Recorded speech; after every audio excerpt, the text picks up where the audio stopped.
primeiros anos do século XXI foram de mudanças sociais importantes no Brasil. As estatísticas oficiais e dados produzidos por diversos centros de pesquisa mostram o aumento da renda dos mais pobres, mais de 90% em 10 anos. E o surgimento de uma nova classe emergente no país. Como você já provavelmente ouviu falar, hoje no Brasil mais da metade da população está na classe C, com renda aí entre 2 e 8 salários mínimos. O que você talvez não tenha percebido ainda, principalmente se você vive nas grandes cidades, é o que está acontecendo no Brasil rural. A redução da pobreza e da desigualdade tem sido mais expressiva no campo do que nos centros urbanos. O que significam essas transformações, como elas estão se dando, que impactos sociais, econômicos e culturais elas trazem? É o que a gente vai entender melhor agora nessa conversa para a série especial do Futura sobre Pobreza e Desigualdade, com Marcelo Neri, presidente do IPEA, o Instituto de Pesquisa Econômica Aplicada, pesquisador da Fundação Getúlio Vargas, do Rio de Janeiro. Olá, Marcelo, tudo bem? Bom, essa redução da pobreza nas zonas rurais, como é que a gente pode compreender esse movimento? É um movimento que acompanha o que tem acontecido no Brasil de uma forma geral, de redução da pobreza, e aumento da classe C de uma forma geral no Brasil, redução da desigualdade? Ou tem algo mais acontecendo nas zonas rurais que muita gente pode não estar percebendo? Quer dizer, é um movimento mais forte de melhora de renda. Ela não está tanto assim nos 20% mais pobres, então é realmente um aumento dessa nova classe média rural, mais do que no conjunto do país. Os dois primeiros décimos dos 20% mais pobres crescem um pouco menos do que no resto do país e o resto da distribuição cresce mais, principalmente o meio. As causas desse aumento estão mais ligadas, no caso do Brasil rural, a transferências de renda do que no resto do país. E aí, ou seja, tem um papel importante das transferências de renda. Então, era 81% da renda era trabalho, isso em 92, hoje é 66% nas áreas rurais, ou seja, houve uma redução da renda do trabalho em função desse aumento da renda de transferências. Há uma redução do emprego rural, do trabalho rural, há uma redução nos últimos anos, apesar do boom do agribusiness brasileiro, mas o emprego rural tem caído. Então, acho que na área rural talvez a gente tenha maiores desafios quanto à questão de sustentabilidade do que no Brasil como um todo, porque é maior dependência de políticas de transferência de renda.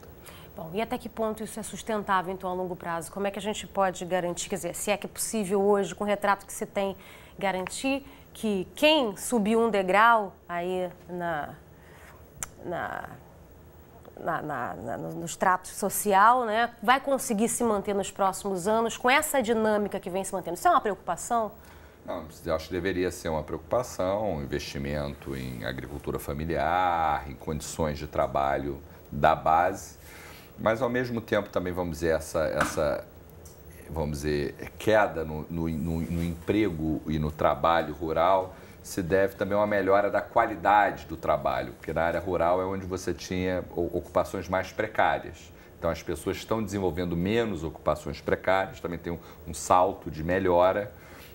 Várias estatísticas de tamanho de propriedade, mesmo na pequena agricultura, de grau de associativismo, que mostram um aumento da qualidade, ou seja, uma redução da quantidade de trabalho e uma melhora na qualidade, que talvez seja algo bem-vindo, mas eu acho que tem indicadores... Melhora na qualidade do trabalho, das condições de trabalho? Das condições de trabalho, vários indicadores, por exemplo, o grau de associativismo, de empreendedorismo, de maior porte, assim, mas entre os pequenos, de uso de instrumentos de trabalho e de abandono de ocupações precárias. Que eu acho que o Brasil, de uma maneira geral, o Brasil é conhecido como o país do futuro, mas na verdade ele é o país do passado, ele é o país que tem resgatado déficits históricos nos últimos 10 anos e talvez onde isso seja mais forte seja no campo. É o Brasil velho que está entrando, vamos dizer, na metade do século XX, ainda falta 60 anos para chegar no século XXI, mas antes ele estava no século XIX. Então o Brasil rural tem avançado, nos últimos 10 anos a renda rural aumentou 49, conta 16 nas áreas metropolitanas, ou seja, está avançando muito mais, desde uma base mais baixa. A velocidade é mais rápida e a consistência desse aumento de renda ela é maior, é isso? Tem sido mais rápido nos últimos 10 anos, mas é muito baseado em transferências de renda, que de um lado, por exemplo, Bolsa Família, etc., talvez ajude a libertar as pessoas de práticas trabalhistas não decentes, né? Análogas ao trabalho escravo, aquilo que a gente conhece que acontece na zona rural. De baixa qualidade, isso tem diminuído. Então tem se sustentado nos últimos 10 anos, mas eu acho que é importante que se investir na sustentabilidade. Quer dizer, mas, por outro lado, há uma ênfase muito grande nas ações do governo federal na pobreza rural. Então, nas transferências de renda, etc. Então, não há sinal de que isso vá reverter. Pelo contrário, mas eu acho que é uma preocupação procedente. E o quanto que outros indicadores de garantia de qualidade de vida avançaram tanto quanto a renda, ou comparados à renda, como acesso a saneamento básico, à educação, à saúde, à tecnologia? O quanto que esses outros indicadores eles contribuem para essas transformações e para essa mobilidade social nas zonas rurais? Aí são histórias diferentes. Saneamento avançou pouco, mas também é difícil você ter uma rede de esgoto, etc. Na área rural você não justifica economicamente. Houve um avanço importante em eletrificação, tem o Luz para Todos, que aumentou muito. Então aumentou muito, por exemplo, o uso de freezers, que na verdade também é um instrumento de trabalho na área rural. Isso avançou bastante. Educação, desde um nível muito baixo, melhorou. Mas, por exemplo, no IDEB, não tem metas para escolas abaixo de 30 alunos e algumas escolas rurais, muitas delas não têm esse teto. Então, acho que falta fazer uma revolução maior na educação, embora ela tenha progredido na área rural.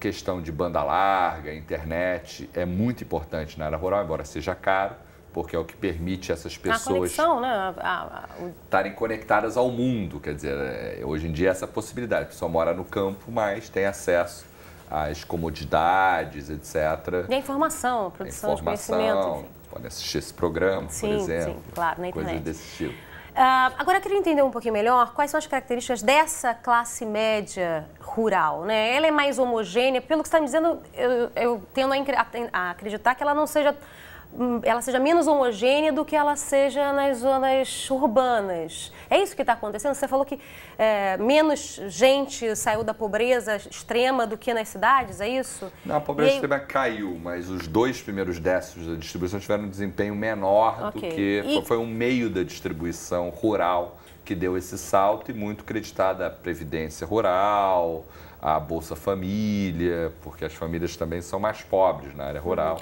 E qual é a cara que tem essa classe média rural hoje? Existe muita diferença entre essa classe C e as classes A, B rural, também na zona rural? A classe A e B rural cresceu pouco, né? Mas a classe C cresceu bastante.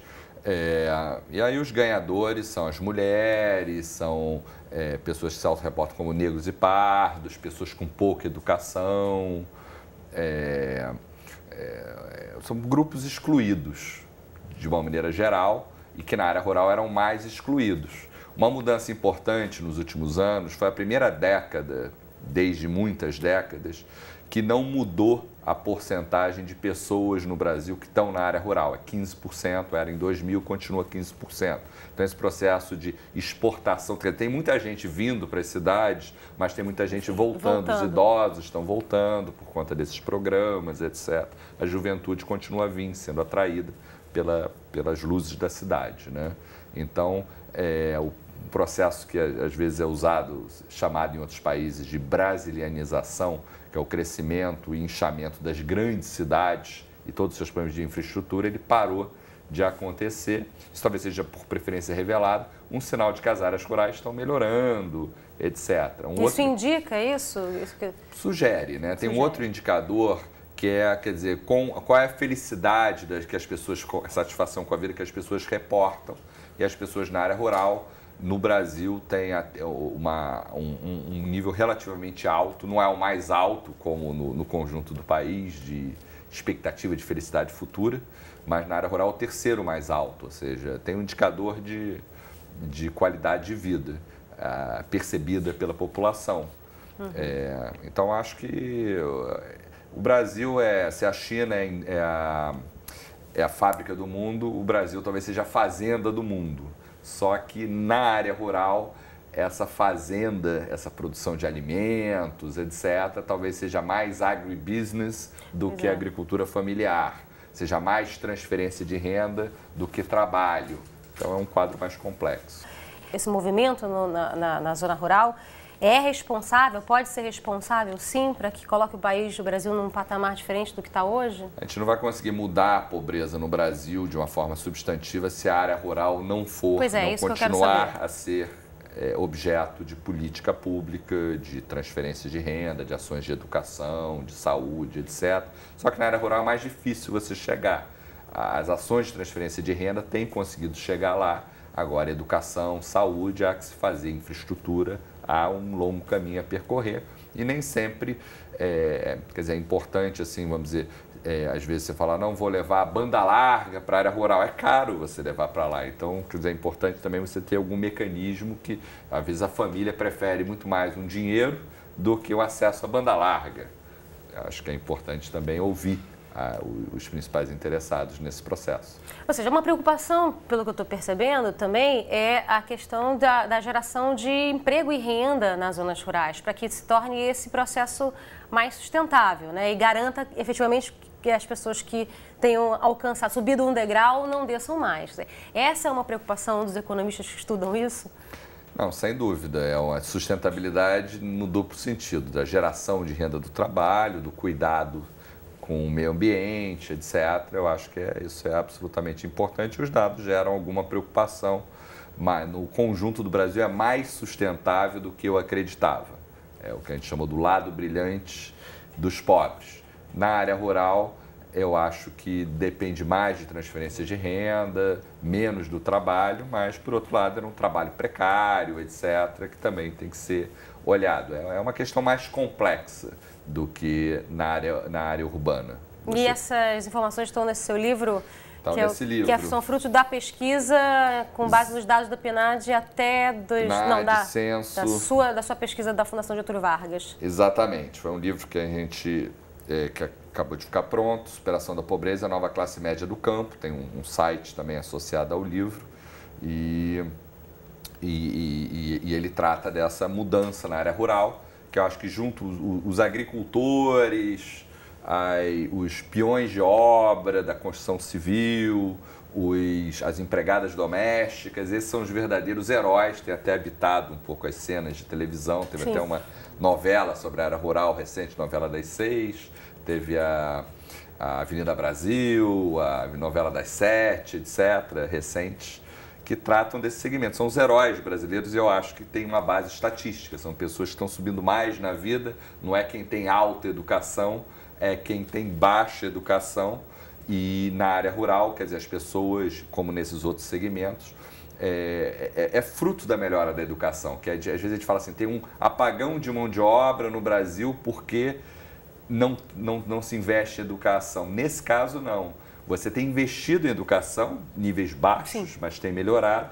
Então, vamos dizer, um filho de agricultor, a filha de empregada doméstica, o filho de peão de obra, ele não quer exercer a função que o pai dele exerceu, que são funções pouco qualificadas, porque ele está chegando no nível médio de ensino, ou pensa em chegar. Então, acho que é esse país do passado que está progredindo. E eu acho que a área rural talvez seja a principal fotografia desse retrato que era preto e branco e agora está ganhando tons mais coloridos, mas ainda falta muito para chegar aos dias de hoje. Ok, Marcelo Neri, muito obrigada por essa conversa. Obrigado. Bom, para você que esteve com a gente acompanhando a entrevista, obrigada pela companhia. Um abraço, até a próxima.